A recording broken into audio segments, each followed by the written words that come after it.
Imagine an empire so vast it stretched across 3 continents. An empire with a seemingly endless supply of soldiers, wealth, and power.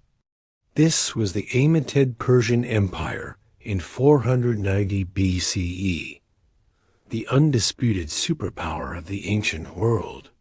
And standing in its path, a scattering of small, quarrelsome city-states on a rocky peninsula called Greece. One of these, Athens, had dared to defy the might of Persia's king of kings, Darius the Great. In response, Darius sent a punitive force across the Aegean Sea. Its mission was to burn Athens to the ground and enslave its people. On a crescent-shaped beach called Marathon, the fate of Western civilization would be decided.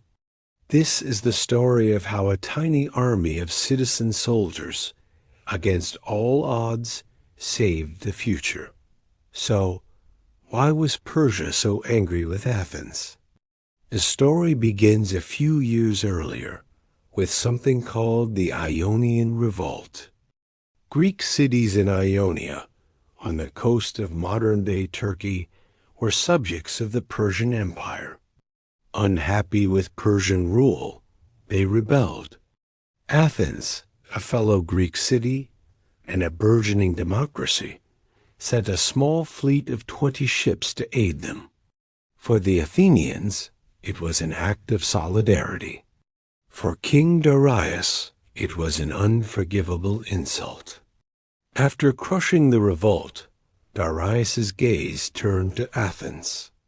He sent heralds to all the Greek city-states with a simple, chilling demand: a gift of earth and water. This was no mere gift. It was a symbol of total submission to Persian rule. Many cities, terrified, complied, but not Athens. Legend says the Athenians threw the Persian heralds into a pit, telling them to find their own earth. The nearby city of Sparta, a militaristic rival of Athens, reportedly threw theirs down a well, telling them to find their own water. The line had been drawn. In 490 BCE, Darius's fleet, carrying an estimated 25,000 infantry and cavalry, sailed across the Aegean Sea. They didn't sail directly for Athens.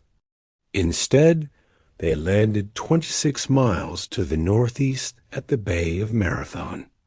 The location was chosen carefully. The flat plain was perfect for the Persians' greatest weapon, their cavalry. The Athenians were in a state of panic. They could muster only about 10,000 soldiers, or hoplites.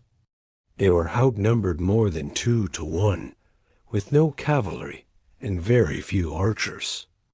Desperate, they sent their fastest runner, a man named Pheidippides, on a legendary journey. His mission wasn't to Athens, but to Sparta, 140 miles away, to beg for help.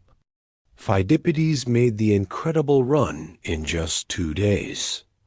But the Spartans, while agreeing to help, delivered a devastating blow. They were in the middle of a sacred religious festival, the Carnea, and their laws forbade them from marching to war until the next full moon. They would be too late. The Athenians were on their own. For 5 days, the two armies faced each other across the plain of Marathon. A tense, silent standoff. The Athenians, led by a council of 10 generals, were deadlocked. To attack was suicide. To wait meant the Persians could sail around them and attack the undefended city of Athens. But one of the Athenian generals, Miltiades, had a plan. He had served with the Persians before. He knew their tactics. He knew their strength was their powerful center, and their weakness was their lightly armored flanks. and he knew he had to wait for the perfect moment. That moment came when Miltiades noticed something crucial. The Persian cavalry was gone. Historians believe the Persians, impatient with the standoff, had sent their cavalry by sea to attack Athens directly. Without their horses, the Persian army was vulnerable. Miltiades seized his chance. He convinced the other generals to risk everything on one audacious charge. His strategy was a stroke of genius born from desperation. Normally, a Greek phalanx was of uniform depth, but Miltiades deliberately weakened his center, thinning the ranks to only a few men deep. Then he massively reinforced his flanks, making them much stronger than the center. Then he gave the order. The entire Athenian army, 10,000 men in heavy bronze armor, began to run toward the Persian line a full mile away. The Persians were stunned. A running charge from such a distance was unheard of. It was madness. They thought the Athenians were suicidal. But Miltiades' goal was to cross the deadly killing zone of the Persian archers as fast as possible. The two armies crashed together. As Miltiades predicted, the powerful Persian center easily broke through his intentionally weak Athenian center. But it was a trap. While the Persian center advanced, the heavily reinforced Athenian flanks crushed the weaker Persian flanks. And then they turned inward. The elite of the Persian army suddenly found themselves surrounded on three sides. A closing vise of bronze and death. Panic set in. The organized Persian line collapsed into a terrified mob, which broke and fled back toward the ships.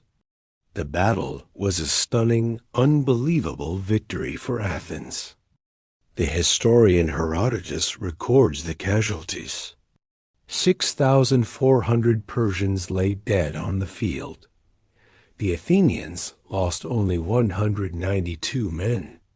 And this is where the other legend of Marathon begins. The story goes that the runner Pheidippides was then sent to run the 26 miles from the battlefield back to Athens to announce the victory. He burst into the assembly, cried out, "Men, rejoice, we conquer," and then collapsed and died from exhaustion. While this exact story is likely a later romantic blend of several events, it inspired the modern marathon race, a testament to the endurance and sacrifice shown on that day. The Battle of Marathon didn't end the Greco-Persian Wars. The Persians would return 10 years later with an even larger force. But its impact was monumental. It proved that the mighty Persian war machine was not invincible. It gave the Greeks the self-belief that they could stand up to tyranny. And most importantly, it saved the young Athenian democracy, allowing it to flourish and lay the philosophical, artistic, and political foundations of the Western world. The Battle of Marathon was more than just a military victory. It was a victory for an idea. The idea that free citizens fighting for their homes, their liberty, and their way of life could overcome a force far greater than themselves. The 192 Athenians who fell that day were buried on the battlefield as heroes, a reminder for all time of the price of freedom. A single day, a desperate charge, and a legacy that runs through our world to this very day. If you enjoyed this look into one of history's most decisive battles, be sure to hit the like button and subscribe to the channel for more stories from the ancient world. And let us know in the comments, what legendary battle should we cover next? Thanks for watching.